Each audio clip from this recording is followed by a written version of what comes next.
NCERT polity class 11th chapter first political theory and introduction, ये उसका second part है। Putting political theory to practical. अब तक हमने जैसे देखा कि हर सिक्के के दो पहलू होते हैं, उसी तरीके से पॉलिटिकल थ्योरी के भी दो पहलू होते हैं। अब तक जो पढ़ा है उसका मीनिंग पढ़े हैं, मीनिंग को पढ़ा है, इंपॉर्टेंस पढ़ी है और हम फेमिलियर हुए हैं। फ्रीडम क्या होती है, इक्वलिटी क्या होती है, सिटीजनशिप क्या होती है, जस्टिस, डेवलपमेंट, नेशनलिज्म किसे कहते हैं, सेकुलरिज्म किसे कहते हैं। जब हम इस पर डिबेट करते हैं तो हम देखते हैं कि भैया इसका मतलब क्या है और ये कैसे मतलब कैसे महत्व रखाता है। पॉलिटिकल जो थ्योरिस्ट हैं, मतलब जो व्यक्ति हैं, वो अब फ्रीडम पर और इक्वलिटी पर अपनी अपनी डेफिनेशन अलग अलग रखते हैं। एग्जाम्पल के तौर पर जैसे मैथमेटिक में एक ट्राइंगल और एक स्क्वायर की पर्टिकुलर एक डेफिनेशन होती है कि भैया ट्राइंगल किसे कहते हैं और स्क्वायर किसे कहते हैं। लेकिन पॉलिटिकल के नज़रे से पॉलिटिक्स के नज़र से बात की जाए तो यहाँ पे फ्रीडम और जस्टिस की कई सारी डेफिनेशन है।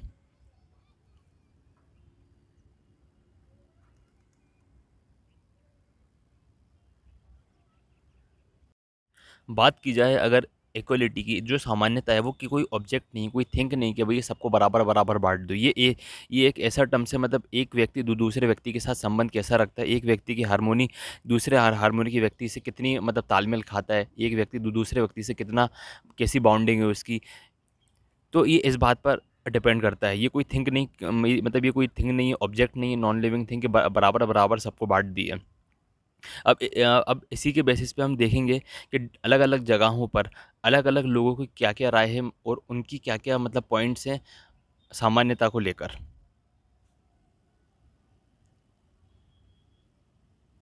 एक एग्जाम्पल के तौर से समझाया गया है कि हम शॉप जाते हैं या डॉक्टर के पास जाते हैं, किसी गवर्नमेंट ऑफिस में जाते हैं, हम देखते हैं कि लोग बाग भैया कुछ लोग लाइन में लगे हैं, उसके लाइन में आने के बावजूद वो आगे निकलने की कोशिश करते हैं, मतलब लाइन से निकल कर आगे जाते हैं। तो हम उनको वापस लाइन में लगने के लिए कहते हैं, अगर वो जाते हैं तो हमें इससे काफ़ी खुशी होती है। बट लेकिन कभी कभी वो आगे निकल जाते हैं और उनका काम बन जाता है तो हमें ऐसा लगता है कि यार हमारे साथ चीटिंग हुई है।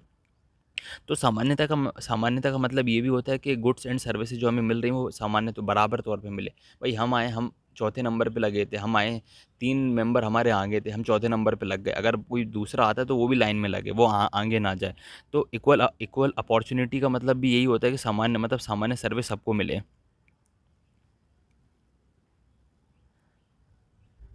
और उसी टाइम पे हम देखते हैं कि अगर किसी बुज़ुर्ग के लिए या डिसेबल व्यक्ति, हैंडीकैप व्यक्ति, अगर उसके लिए अलग से काउंटर किया जा रहा है, उसको थोड़ा सा स्पेशल ट्रीट किया जा रहा है, तो हम कहते हैं कि यार चलो ये भी ठीक है, ये भी बढ़िया है थोड़ा सा।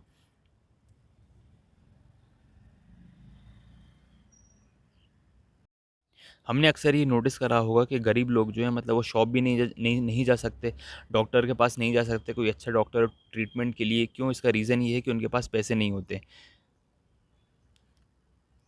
वो गुड्स एंड सर्विसेज के लिए उनके पास पे करने के लिए पैसे नहीं होते।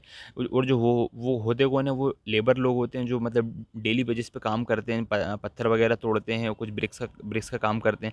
अगर हम सेंसिटिव हों तो हम ये महसूस कर सकते हैं कि भैया सोसाइटी में कुछ मतलब सही नहीं हो रहा। मतलब जो इक्वलिटी का राइट्स है, मतलब इतना भी नहीं होना चाहिए कि किसी व्यक्ति की, किसी गरीब की बेसिक नीड्स ही पूरी ना हो पाए। बराबरी का मतलब होता है कि कम से कम उसकी बेसिक नीड्स तो पूरी हो सकें गरीब इंसान की।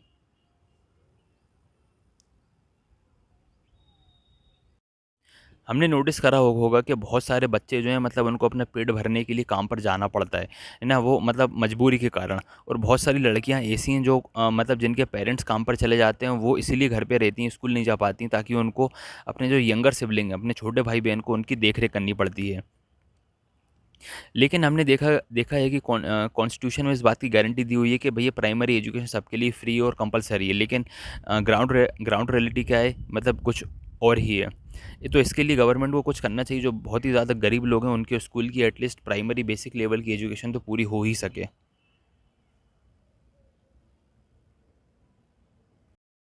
इस प्रकार से हमने देखा कि जो इक्वालिटी का जो कॉन्सेप्ट है, समानता का जो कॉन्सेप्ट है, वो थोड़ा-सा कॉम्प्लेक्स है। ये यदि हम मतलब प्लेग्राउंड पर होते हैं, अगर खेलते हैं, कोई गेम खेलते हैं, तो वहाँ पर भी हम देखते हैं कि भई हर व्यक्ति को इक्वल अपॉर्च्युनिटी मिलनी चाहिए। यदि कोई व्यक्ति डिसेबिलिटी से सफ़र कर रहा है, तो हम भी उसको देखते हैं कि भई उसको थोड़ा-सा स्पेशल प्रोविज़न मिलना चाहिए। यदि मतलब किसी व्यक्ति की अगर बेसिक नीड्स ही पूरी नहीं हो रही, तो हम इक्वल अपॉर्चुनिटी का कॉन्सेप्ट मतलब इनफ मात्र नहीं है कि भैया अगर उसकी बेसिक नीड्स ही पूरी नहीं हो रही तो इक्वल अपॉर्चुनिटी का फ़ायदा क्या।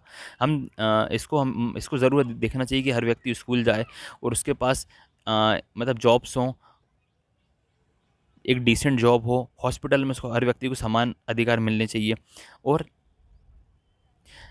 और इस तरीके से ये जो हर व्यक्ति को समान अधिकार मिल रहे हैं, किस हद तक मिल रहे हैं, किस लेवल तक मिल रहा है, इसके लिए कोई एजेंसी होनी चाहिए, कोई डिपार्टमेंट होना चाहिए जिसको ये तुलना कर सके।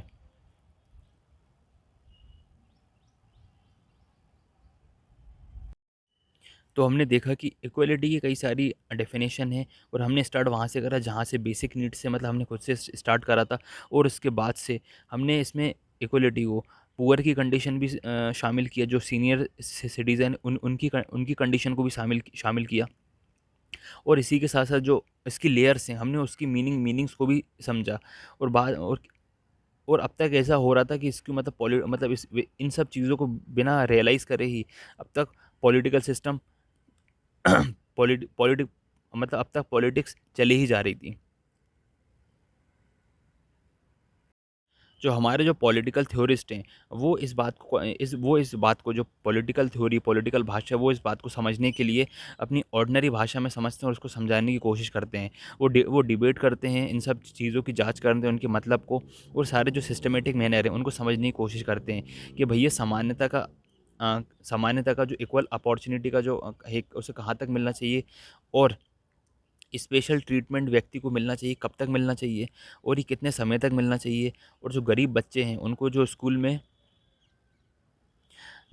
जो स्कूल में फैसिलिटी मिलती है उनको खाना खिलाने की कि भैया एक टाइम का खाना स्कूल में मिलेगा, ये कहाँ तक है, कितना सही है। और इस टाइप के हमने देखा जो कई सारे क्वेश्चन हैं। और इन्हीं के बेसिस पे सरकार क्या करती है, जो एजुकेशन है, एजुकेशन का सिस्टम क्या है, एम्प्लॉयमेंट का सिस्टम क्या है, इन समस्याओं के बेसिस पे ही सरकार गाइडलाइन बनाती है और अपनी अपनी पॉलिसीज़ बनाती है। अब तक हमने देखा कि जो इक्वलिटी मतलब इक्वलिटी के जो सामान्यता के मीनिंग को समझा, उसके जो कैरेक्टरिस्टिक्स हैं, उसके जो फंक्शंस हैं, उसमें आपस में क्लैश कितना है, मतलब एक ही इक्वलिटी में कितने सारे पॉइंट हैं।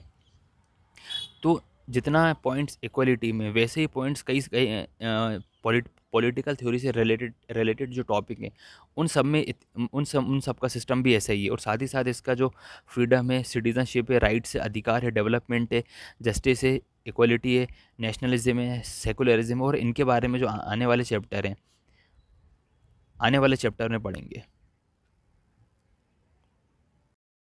Y should we study political theory, मतलब हर व्यक्ति के अपने अपने पॉलिटिकल आइडियाज़ होते हैं, क्या उसको पॉलिटिकल थ्योरी पढ़ने की ज़रूरत है। जो पॉलिटिशियंस हैं, मतलब क्या उनको भी ज़रूरत नहीं पॉलिटिकल थ्योरी पढ़ने की। और जो जो ब्यूरोक्रेट्स हैं, क्या उनको ज़रूरत नहीं पॉलिटिकल थ्योरी पढ़ने के लिए, जो पॉलिसीज़ बनाते हैं। ओ, और जो सिखाते हैं मतलब और जो टीचर हैं, क्या उनको ज़रूरत नहीं है। लॉयर जज और जो लॉयर और जज होते हैं, जो लॉ वगैरह बनाते हैं, उनको और जर्नलिस्ट को काफ़ी ये पॉलिटिकल थ्योरी पढ़ना चाहिए, जो कि डिमांड करते हैं न्यू राइट्स की। मतलब हमारे हाई स्कूल में पढ़ने से क्या होगा, मतलब स्कूल में पढ़ने से क्या होगा, जो हमें वकील होते हैं, जज होते हैं, उनको भी पढ़ना चाहिए ताकि वो समाज के बारे में इक्वल सब कुछ जान जान सकें।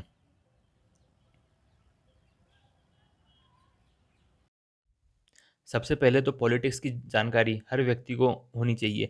जैसे कि स्कूल के बाद हर व्यक्ति अपना अपना प्रोफेशन अलग अलग चुनता है। फॉर एग्जांपल के तौर पे दिया हुआ है कि हर व्यक्ति अपने स्कूल लाइफ में मैथमेटिक्स पढ़ता है, लेकिन इसका मतलब ये नहीं कि हर व्यक्ति मैथमेटिशियन या इंजीनियर बन जाएगा। मैथमेटिक्स हमारे जीवन की बेसिक नीड्स को कम फुलफिल करती है, अपने जो रोज़मर्रा की ज़िंदगी उसके हिसाब किताब के लिए। उसी प्रकार से जिस तरह से जीवन में मैथमेटिक्स सीखते हैं, उसी उसी उसी लिए हमें पॉलिटिक्स भी सीखनी चाहिए, पॉलिटिक्स भी समझनी चाहिए।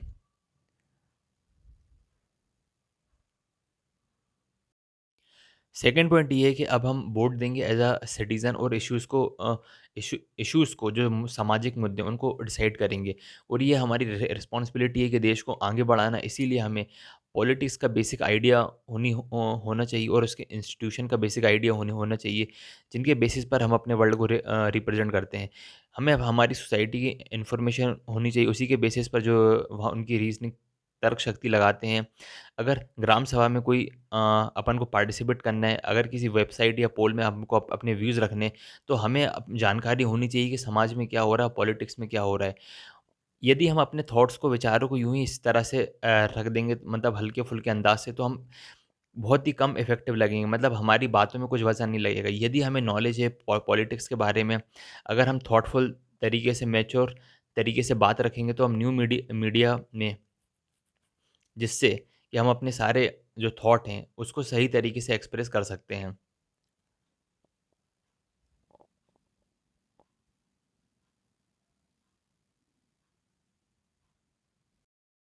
पॉलिटिक्स को सीखने के लिए ज़ोर क्यों दिया जा रहा है? जैसे कि हमने देखा कि हम अभी सिटीज़न हैं, हम एज़ अ सिटीज़न के रूप में कहीं म्यूज़िक कंसर्ट में जाते हैं, किसी प्रोग्राम में जाते हैं, फंक्शन में जाते हैं, जहाँ पर म्यूज़िक वगैरह हो रहा है, तो जो परफ़ॉर्मर है, जो मेन परफ़ॉर्मर है, हम लोग मेन परफ़ॉर्मर नहीं हैं, हम लोग ऑडियंस हैं। हम गाना सुनते हैं और हम उसको डिसाइड डिसाइड करते हैं, एप्रिशिएट करते हैं। जो म्यूज़िशियन है, अगर हम उसके गाने को एन्जॉय करते हैं, तो वो और खुश होता है, तो वो अपनी परफ़ॉर्मेंस और बेहतर करने की कोशिश करता है। या हम उसके गाने या वो कोई कॉमेडियन है, हम हँसते हैं, तो उसको भी खुशी होती है, तो उसको परफ़ॉर्म करने में और मज़ा आता है।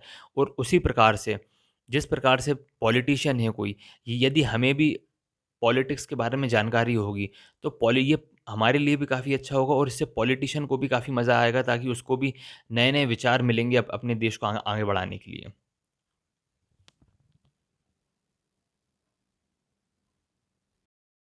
तीसरा पॉइंट ये है कि फ्रीडम, इक्वालिटी और सेकुलरिज़्म, ये सब इश्यू नहीं है हमारे समाज के। हमारे समाज का इश्यू है जो डिस्क्रिमिनेशन है, जो आपस में भेदभाव है, चाहे वो फैमिली में हो, स्कूल में हो, कॉलेजेस में, शॉपिंग मॉल में, जगह-जगह पर जो भेदभाव होते हैं, वो भेदभाव किस बेसिस पे होते हैं? चाहे वो आप हम लोगों ने आपस में ही जो भेदभाव बना के रखे हैं, वो कास्ट को लेकर, रिलीजन को लेकर, जेंडर को लेकर, वो क्लासेस को लेकर जो भेदभाव होते हैं।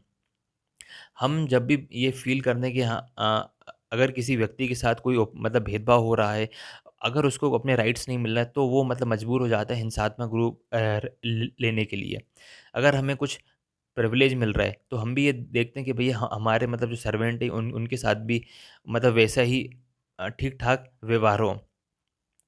और कभी-कभी तो हम ये देखते हैं उनको वैसा ही मिल रहा है कि जैसा वो डिज़र्व करते हैं। और पॉलिटिकल थ्योरी हमें यही यही सब सिखाती है, जो फीलिंग है, जो हमारे आइडियाज़ हैं।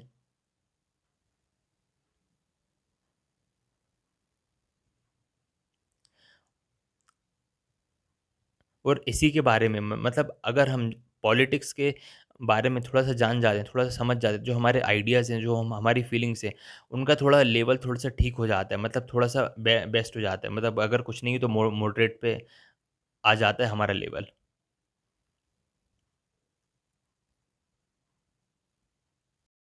और फाइनली जब स्टूडेंट्स जब डिबेट करते हैं, कॉम्पिटिशन में पार्टिसिपेट करते हैं, वाद-विवाद प्रतियोगिता होती है, उसमें अपने ओपिनियन रखते हैं, कि क्या सही है, क्या गलत है, क्या जस्टिस है, क्या और क्या अनजस्टिस है, उस बेसिस पर, जबकि उन्हें सही तरीके से पता भी नहीं होता है। वो अपने बारे में तभी सोचते हैं, तभी आर्गुमेंट करते हैं, जब उनको कोई ऑथेंटिक मतलब जब उन्हें रियलाइज़ होता है कि यार हमें अपने आप को डिफेंड करना है किसी न किसी प्रकार से। और पॉलिटिकल थ्योरी हमें यही सब सिखाती है अपने आर्गुमेंट के बारे में, और अपने जो जो समाज है, पॉलिटिक्स है, उसके बारे में।